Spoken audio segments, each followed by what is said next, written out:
L'intégration dans une ferme de la vie est un engagement profond, bien plus qu'une simple préparation à l'effondrement.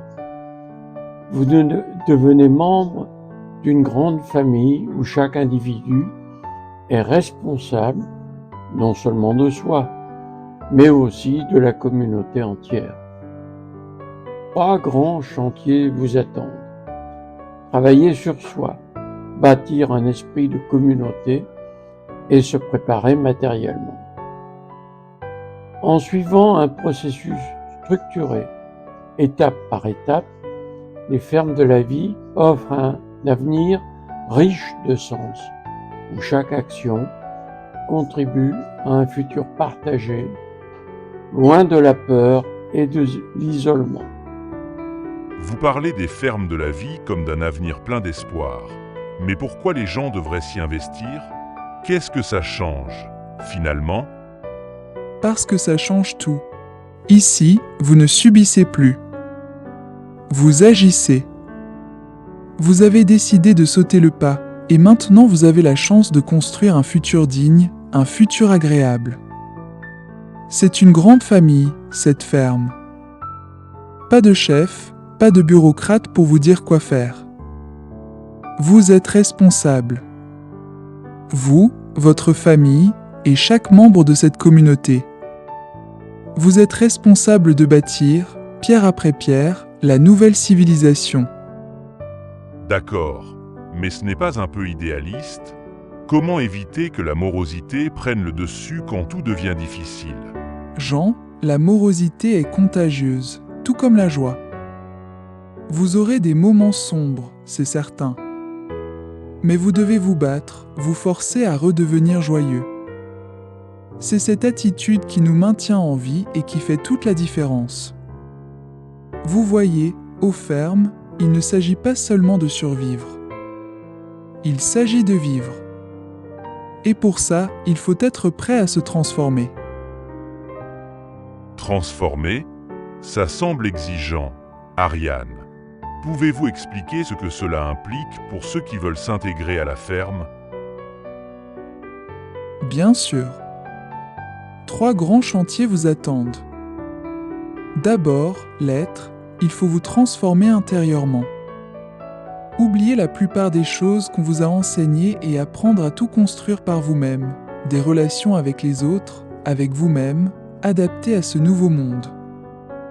Ensuite, le faire, vous allez bâtir quelque chose de précieux. Ce n'est pas juste un toit, c'est un lieu où vous allez résister aux tempêtes, où vous allez trouver la force de chanter et de rire, même dans les moments difficiles. Enfin, le matériel, il faut s'armer de papier et d'un crayon.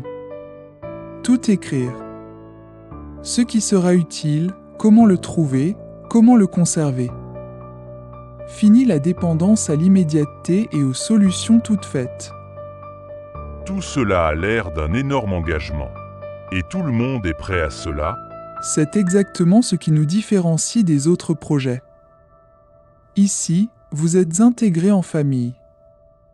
Toute la famille est impliquée. On ne laisse personne derrière. Chacun a une responsabilité, même les enfants. Vous devez aussi comprendre une chose essentielle, il n'y a pas d'échappatoire, pas de demi-mesure. Vous venez avec la volonté de faire bouger les choses, ou bien vous ne venez pas. Ceux qui s'intègrent doivent être prêts à bâtir un nouveau monde. Bien sûr, il y a des règles, mais elles sont simples. Être honnête, travailler pour le groupe, accepter les autres et leurs différences, vivre sans argent et valoriser la vie avant tout. Nous ne tolérons pas les comportements nuisibles. Il n'y a pas de place pour les tricheurs ou ceux qui abandonnent sans prévenir. Nous sommes 500.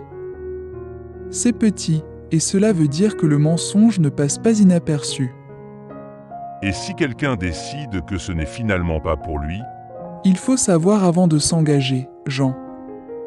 C'est pourquoi l'intégration prend du temps. 1 à 2 mois pour apprendre à se connaître, vérifier que la vision du futur est partagée. Vous devrez changer vos habitudes. Demain ne sera pas comme aujourd'hui. Il n'y aura plus de télévision, plus de voitures de luxe.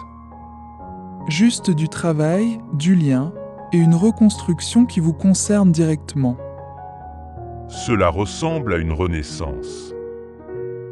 Exactement, Jean. C'est une renaissance. Vous ferez la fête en rejoignant la ferme. Une nouvelle naissance, une entrée dans une communauté avec un bagage renouvelé. Ensuite, vous choisirez un domaine d'activité, et peu importe d'où vous venez ou ce que vous faisiez avant. Le comptable d'hier pourrait être celui qui veille au bien-être des blessés demain.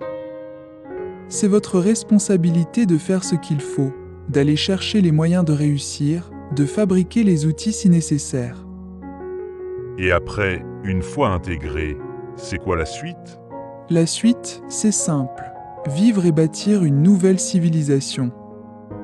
Il n'y aura plus d'électricité, plus de téléphone, plus de véhicules modernes.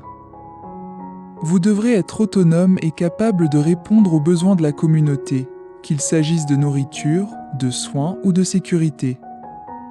Et cela demande un engagement total. Les exigences sont claires: respect, honnêteté, entraide, transmission du savoir, absence de discrimination et participation à la culture de cette nouvelle civilisation. C'est dur, mais c'est le prix à payer pour construire un futur où chacun a sa place.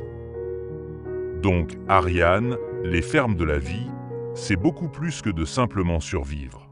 C'est la construction d'un monde nouveau, avec ses exigences, ses règles, mais aussi sa solidarité et son espoir. Exactement, Jean. Nous ne sommes pas ici pour attendre la fin. Nous sommes là pour créer un avenir riche, beau, digne. Nous construisons un avenir au-delà de l'effondrement. Ceux qui rejoignent la ferme doivent être prêts à cela. C'est un acte de courage et cela fait toute la différence.